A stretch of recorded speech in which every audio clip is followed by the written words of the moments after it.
Namaste, my name is Dhieyo and welcome to my channel. Today I'll tell you how you can manipulate our life force, which are three different life force in our body. You can manipulate it and control it to our benefit. So just like we've got our three bodies, a physical body, a mental body and spiritual body, we've got three different energies also. The physical energy, the mental energy and the spiritual energy. Once due to various different breathing exercises and different practices, you can manipulate and control them to your advantage. I'll tell you a little bit about this. But first, if you see our body, our spinal cord as a tree, there are different branches in our body which are called nadis that are supplying all these energies, these three different energies to our entire body. A rough figure, the number for it is 72,000 nadis is what they called, but I'm sure depending on each different body there is a little up and down to that number. But for now we'll focus more on three of them, but there are 10 main nadis, these gateways which are an inflow and outflow of these physical, spiritual and mental energy being the two eyes, the two ears, our mouth, anus, our genitals and our nostril, and the tenth one is our septum. So the place that joins between the upper lip and the nostril is called septum over here. So the right nostril is called pingala, the left nostril is called ida, the septum over here, the point where the nostril join, is called sushumna. So now we will only stick to right nostril, left nostril and septum so that everyone understands this. Now the function of our breath, if you go to see all the time, there's only one way of the breath going in and out from our nostril. It will never be on both the sides in our day-to-day life. So a lot of yogis, after doing a research, they figured out that on an average it takes about 60 to 90 minutes where the nostril flow is there in one side of the nostril, the breath flow is there on one side of the nostril till it shifts. When it is shifting, it is for a fraction of a second or little more than that, in a state where it is called sushumna, which means the spiritual energy is now flowing. So they keep practicing to be in a state of sushumna, the spiritual energy flow. They do certain practices so that that flow is maintained. This helps them in their meditation, in their breathing practices and in chanting their mantras also. But in your day-to-day life also you can shift it. So now the right side of your nostril is usually seen as the masculine energy, which means the physical energy of your body. So anything to do with your physical work, hard work, or even if it's to your digestion, your organs need to do that work for your digestion. Your brain needs to do a certain amount of work, is all done with the right nostril. So when your right nostril is activated, is dominant with that breath, that means this part of your life is more active. So with your left is seen as the feminine energy, is seen as a mental energy, where right now your taste, your senses are much more dominant. Your creative energy is much more dominant. So if this side, the left side of your nostril is taking in the breath in and out, that means this part of your life is more active. So what sadhus do, what yogis do in their practices, if they want the breath to be shifted to the other side, let's say today if you are now in a state where your right side of the nostril, your physical side is more dominant, but you want to do something more creative, you want to get more creative or ease down, be in that feminine energy, in the more creative energy, then what do? You change your breath. So what they would do is they would do a breathing practice, which is breathing in from your nose and breathing out from your nose forcefully. So they would take in a breath and forcefully exit it out, keeping in mind, concentrating on the nostril they want now to be more dominant. So let's say if your right is more dominant, you want the left one to be dominant now. So they would breathe in. They would do this a couple of times. There's no particular number to it. So you cannot ask, okay, how many times should you do it? You keep doing it till the other side becomes more dominant now. So in other ways, what they would do is there was this tool called a yog danda. Yog danda is a tool which is like a U-shaped stick. Danda means a stick. It's a U-shaped stick which is about this big, this tall. So they would place it under their armpit or under their arm and keep their hand balanced that way. So now if they want their left side to be dominant, they would keep it under the right side. If they want the right side to be dominant, they would keep it under the left side.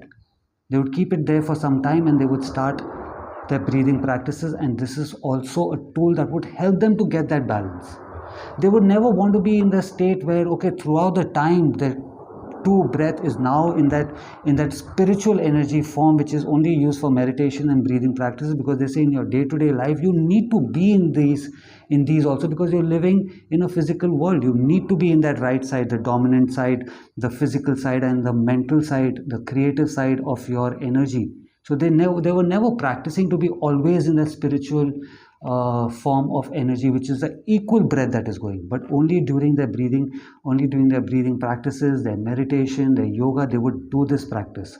So they would put that danda, they would put that stick under their armpit or around their arm, and the hand would be like this.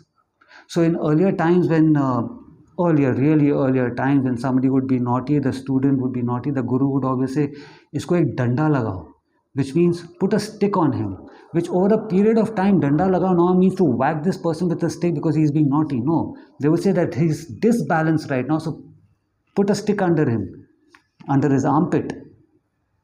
So now let's say if you can't, you can buy this stick. I'll write it down in the comment section. I'll write the name. It's called Yoga Danda. You can buy this on Amazon, but the best thing to do is if you can make it according to what you find more comfortable.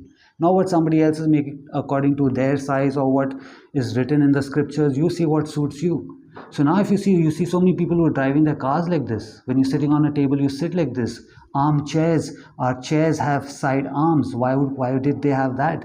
The reason behind all of this was that so that when you're sitting on that chair, the king or queen who is sitting on that chair, they can now be in that state to take that decision what they need to, either both of them also. So today, even all of us, when we are raising our hands and saying that, oh, I feel like I can fly, are we imitating a bird or are we getting into a natural state of that spiritual energy which is beyond limits? You can fly, a soul flies. Soul doesn't walk, body walks. So this is all our arm is doing the same thing. So now let's say, like I was saying, if you cannot carry that danda along, that stick along with you, what was also practiced was, again, once you want your right side to be more dominant or your left side to be more dominant, let's say right now you want your left side to be dominant, they would keep their fist under their arm. They would keep it for some time, do the breathing exercise, or just keeping that fist would do the trick. They didn't need to do the breathing exercise where and forceful energy is left out. No, this was doing the trick because this is opening up your rib cage of this side, letting your lungs breathe much more better. So similarly, the other side. If you want the other side, if you want your right side to be more dominant, then keep it under your left side, your fist for some time. Or the other thing that they would do is they would lie on the opposite side, lie down. Same thing, if your right side you want it to be more dominant, you lie down on your left side for some period of time, breathe in normally, breathe out normally from your nose, breathe in and breathe out from your nose, and vice versa. So this usually is practiced only for meditation because you're trying to get that exact breathing point where now between that shift between the right nostril and the left nostril is where that spiritual energy is there. They were trying to hold on to that energy for a more period of time so that now your meditation becomes easier. But we can do the same practice when you are in your day-to-day life. Let's say right now you check which side of the nostril is working. All you need to do is put your hand over there and see where your breath is coming in and coming out from. You can also do it in front of a mirror. Take a small mirror, you breathe out. The puff that you've put on the mirror, the one that evaporates slowly or takes longer to evaporate, that's the side which is more dominant. That's still rocket science, but what you can do is just put your finger and see which side is more dominant. So right now, let's say if your left side is more dominant, which is again your creative side, your feminine side, where your taste buds and everything, there's a lot to it. But for now, let's keep it simple and call it your creative side is more active, and you need that energy to do some physical kind of work. You want the right side to be more active, even if it's for your digestion. You do this and you change your breath to come back to the right side. So you are controlling what needs to happen. You're controlling your body, this breath, this entire system to your advantage. Similarly, now you're going for a meeting. If you're in a creative field or you want to be in that state where you're much more easygoing, you want your senses to be much more active, then you change your breath from the right nostril to the left nostril, doing the same thing. So now if your right is more active, you want the left to start working, you put your fist under the right one. Or if you have a danda, or you do what I told you, you breathe in, keeping in mind which one you want to be more dominant. So this is why our chairs, our throne had those side arms where we can keep our hand. Even now you go to a coffee shop and you put your arm, it's just such a relaxing feeling. That's because it's controlling your breath to another level now altogether. Some people, their breath in their day-to life for a long period of time, not even 60 minutes or 90 minutes, which usually they say it takes time for it to shift. Some people are always operating from their right side or their left side. That means there's a disbalance going on in your life. You have to figure it out, make some effort to change that, do these breathing practices and get it to your advantage. That's why some people are always so focused towards work, physical activity. Creativity is not there. Feminine side is not dominant because you just don't know. You are being controlled. Your body is controlling everything. So if you want to start controlling what experience you need to have, this is the practice that you need to do. This practice is not just limited to getting that state of spiritual energy where you can only meditate. No, we are meditating for about 1 hour, but the rest of the 23 hours, we're doing different things in our life which also need to be in our control. So this practice was the main. Once again, if you are trying whichever side you want to be dominant, you breathe in,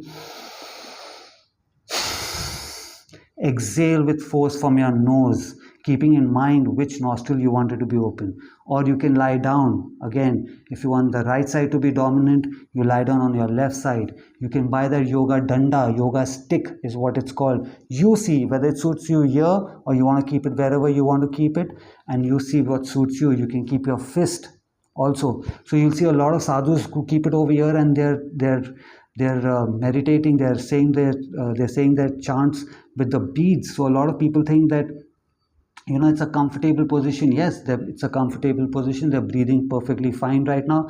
But another thing is because of that sway of those beads, a lot of people believe, like even the Tibetan flag, the prayers on it, they believe when you hang it with the wind, that prayer goes not just to you, but to everyone, the entire world. So it's the same thing that they are doing. That slight sway that is happening of the beads is also taking that mantra, the power of those beads, to the entire world with the wind. So you can try all this out and use it to your advantage. This is why Shiva has given us all this, so that we start controlling the experience we want from our life. If you like this video, give it a like, subscribe to my channel. Until I see you again, have a good life. Keep flying. Namaste.